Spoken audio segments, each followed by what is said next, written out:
शाम के लगभग 3 बजे थे। रिंकू अपने घर के पिछवाड़े खड़ी थी। उसे अपनी सहेली नीलम की प्रतीक्षा थी, जो उसके साथ खेलने वाली थी। जल्दी ही नीलम आ गई। थोड़ी देर तो दोनों ने कंप्यूटर गेम खेले, फिर दोनों ने निश्चय किया कि डॉल का घर बनाया जाए। नीलम ने सामान इकट्ठा किया और रिंकू घर में से अपने ढेर सारे खिलौने उठा लाई। डॉल का घर बनाया जाने लगा। 3 कमरे बनाए गए। उनमें से एक ड्राइंग रूम था। उसमें छोटा सा सोफा रख दिया गया।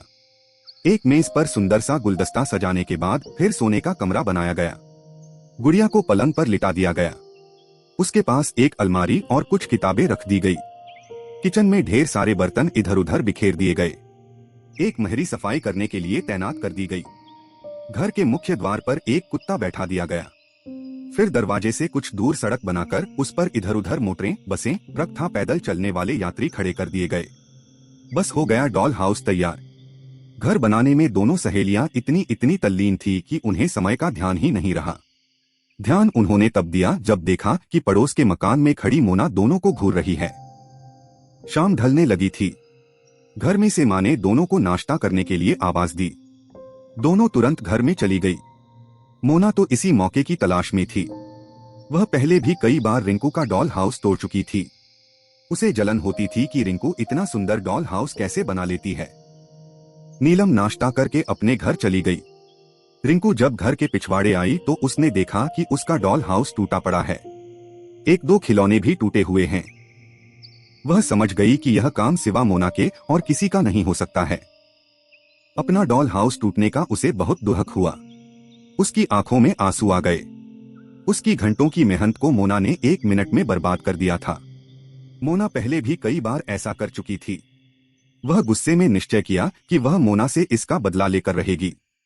अगले दिन मोना सुबह से ही अपना डॉल हाउस बनाने में व्यस्त थी। रिंकू ने मोना को डॉल हाउस बनाते देखा तो उसने तय कर लिया कि वह मोना का डॉल हाउस तोड़कर उससे बदला चुका लेगी। मोना कई घंटों तक अपना डॉल हाउस बनाने में व्यस्त रही।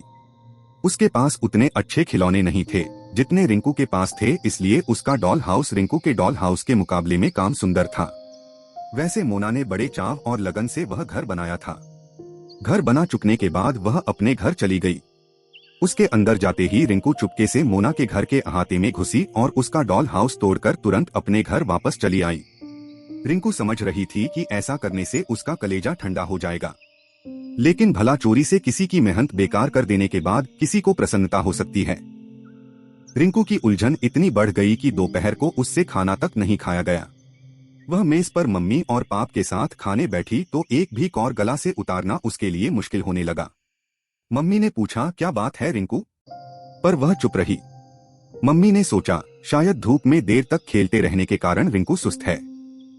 वह रिंकू को उसके कमरे में आराम करने के लिए लिटा गई। पर रिंकू तो मोना और उसकी डॉल हाउस के बारे में सोच रही थी।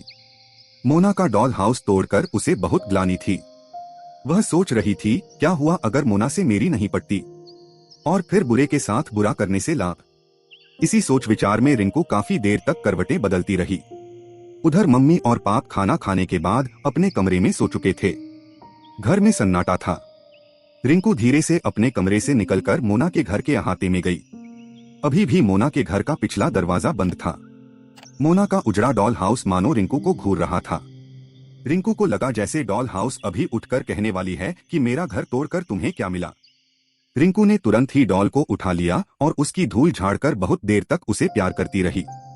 मोना कभी सोच भी नहीं सकती थी कि रिंकू उसका डॉल हाउस उजाड़ सकती है। यह एहसास रिंकू को बहुत शर्मिंदा कर रहा था। रिंकू समझ नहीं पा रही थी कि अपने किए का प्रायश्चित कैसे करे। बहुत सोच विचार के बाद रिंकू के दिमाग में एक तरकीब आई। उसने निश्चय किया कि मोना का डॉल हाउस वह अपने खिलौनों से बनाएगी। वह तुरंत अपने घर के पिछवाड़े आई और खिलौने लेकर मोना के घर के अहाते में पहुंच गई। पहले उसने बड़ा सा अहाता बनाया, ड्राइंग रूम बनाया, सोने कमरा बनाया और फिर किचन। सब कुछ वैसा ही जैसा पिछले दिन उसने और नीलम ने बनाया था। एक कुत्ता भी घर की रखवाली पर तैनात कर दिया गया। रिंकू अपने काम में इतनी व्यस्त थी कि उसे समय का अंदाजा नहीं रहा। यहाँ तक कि उसे मोना के वहां आने की आहट तक नहीं मिली। जब मोना ने अपने घर का दरवाजा खोला तो देखा कि रिंकू उसके डॉल हाउस के पास कुछ कर रही है। यह देखकर मोना को आश्चर्य हुआ। उसका आश्चर्य तब और भी बढ़ गया जब उसने देखा कि रिंकू अपने खिलौनों से उसका डॉल हाउस बना रही है। मोना सोचने लगी कि उसे जब भी मौका मिलता है तब वह रिंकू का डॉल हाउस तोड़ आती है, और एक रिंकू है जो अपने ही खिलौनों से उसका डॉल हाउस सजा रही है। अब मोना को अपने किए पर पछतावा हो रहा था। वह नाहक ही हर किसी से लड़ती रहती है। इसी बीच आहट पाकर रिंकू ने पीछे देखा। इससे पहले कि मोना कुछ कहती, रिंकू ने कहा, मोना मुझे माफ कर दो। दोपहर में मैंने तुम्हारा डॉल हाउस तोड़ दिया था। ऐसा मैंने तुमसे बदला लेने की नीयत से किया था, पर तुम्हारा डॉल हाउस तोड़ने के बाद मुझे बहुत दुख हुआ। दोपहर भर मैं सोचती रही कि अपने किए का प्रायश्चित कैसे करूं। इसलिए मैं तुम्हारा डॉल हाउस फिर से बना रही थी। आशा है तुम मुझसे नाराज नहीं होगी और मुझे माफ कर दोगी। मोना को रिंकू के शब्द भीतर तक चुभे जा रहे थे। उसने आज तक अपने किए पर पछतावा नहीं किया था, पर रिंकू का व्यवहार उसे मजबूर कर रहा था कि अपनी सब गलतियों को कबूल कर ले और रिंकू से माफी मांगे। आठ उसने कहा, रिंकू मैं बहुत खराब लड़की हूँ। मैं नाहक तुमसे लड़ती और तुम्हारा डॉल हाउस तोड़ती रही हूँ, पर अब मैं विश्वास दिलाती हूँ कि न कभी तुम्हारा डॉल हाउस तोड़ूंगी और न ही तुमसे या और किसी से लड़ूंगी। तुम मेरी सहेली बनोगी न? रिंकू भला नहीं कैसे कहती। उस दिन से दोनों में अटूट मित्रता हो गई।